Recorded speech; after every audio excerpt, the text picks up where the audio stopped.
മനസ്സും കണ്ണും നിറയ്ക്കുന്നൊരു അനുഭവമാണ് ടൂറിസ്റ്റ് ഫാമിലി എന്ന സിനിമ. ശ്രീലങ്കയിൽ ഇക്കണോമിക് ക്രൈസിസ് വരുമ്പോൾ ദാസിൻ്റെ ഫാമിലി 4 പേരടങ്ങുന്ന ഫാമിലി അവർ കടൽ വഴി ഇല്ലീഗൽ ഇമിഗ്രേഷൻ നടത്തിയിട്ട് ചെന്നൈയിലെത്താണ്.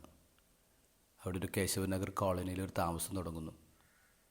സത്യസന്ധയും സൗഹൃദമുള്ളൊരു ഫാമിലിയാണ്. പെട്ടെന്ന് തന്നെ അവർ അവിടെയുള്ള ആൾക്കാരായിട്ടൊക്കെ ഭയങ്കര ക്ലോസായി.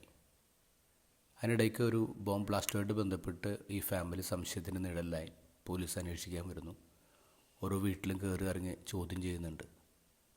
അവിടെയുള്ള ആൾക്കാർക്ക് ഇവർ ഇമിഗ്രൻസ് എന്നറിയാം, എങ്കിലും അവരെ സപ്പോർട്ട് ചെയ്യാണ്.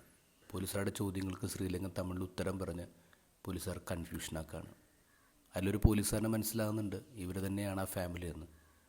പക്ഷേ ഇവർ ഇന്നസെൻ്റാണ് അയാൾക്ക് മനസ്സിലാവുകയാണ്. അവസാനം അയാൾ ദാസരോട് പറയുന്നൊരു കാര്യമുണ്ട്, യാരും അസോന്ന ന്യാഗതി എന്ന്. ഇത് പറഞ്ഞിട്ട് പോലീസുകാരൻ തിരിച്ചു കിടക്കുമ്പോൾ ദാസ് തിരിഞ്ഞു നോക്കുമ്പോൾ കാണുന്നത് ദ ഹോൾ കോളനി ഇയാളെ സപ്പോർട്ട് ചെയ്ത് പിന്നിൽ നിൽക്കുകയാണ്. ആൾ ഒറ്റയ്ക്കല്ല, അതിഥിയായിട്ട് വന്ന് കയറിയവൻ വീട്ടുകാരനായിട്ട് മാറാണ്. ഇൻ ദ ഗോസ്പലിൽ നമ്മൾ കാണുന്ന അമ്മായിയമ്മ ഒരു റെയർ പീസാണ്.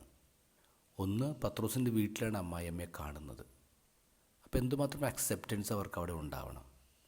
മറ്റൊന്ന്, ഇവർക്ക് അസുഖമാണെന്ന് പറയുന്ന പത്രോസല്ല, അവർ പറഞ്ഞെന്ന് പറയാം. അവരെന്ന് പറയുമ്പോൾ ഒരു പക്ഷേ വീട്ടുകാരാവാം, അല്ലെങ്കിൽ തൊട്ടടുത്തുള്ള അയൽവാസികളാവാം. അപ്പോൾ ആ പരിസരത്ത് മുഴുവൻ അവർക്ക് സൗഹൃദമുണ്ട്. ഇവരെ ഈശോ സുഖപ്പെടുത്തി കഴിഞ്ഞപ്പോൾ ഉടനെ തന്നെ അവരെഴുന്നേറ്റ് അവരെ ശുശ്രൂഷിച്ചെന്ന് പറയാം. വീട്ടിലേക്ക് കയറി വന്ന് എല്ലാവർക്കും പിന്നെ ഭക്ഷണം ഉണ്ടാക്കുന്ന ഓട്ടത്തിലാണ് ഇവർ സ്വന്തം കാര്യത്തെക്കുറിച്ച് ചിന്തിക്കുന്നേ ഇല്ല. ഈ അമ്മായിയമ്മ പത്രോസിൻ്റെ വീടിനേക്കാൾ വലുതാകുന്നതാണ് നമ്മൾ കാണുക. പലപ്പോഴും എൻ്റെ വീട്, എൻ്റെ മകൻ, എൻ്റെ പവർ എന്നൊക്കെ പറഞ്ഞ് അമ്മായിയമ്മമാർ ചുരുങ്ങിപ്പോകുമ്പോഴാണ് വന്ന് കയറുന്ന പെൺകുട്ടികൾക്ക് വീട് ചെറുതായി പോകുന്നതും ശ്വാസം മുട്ടുന്നതും.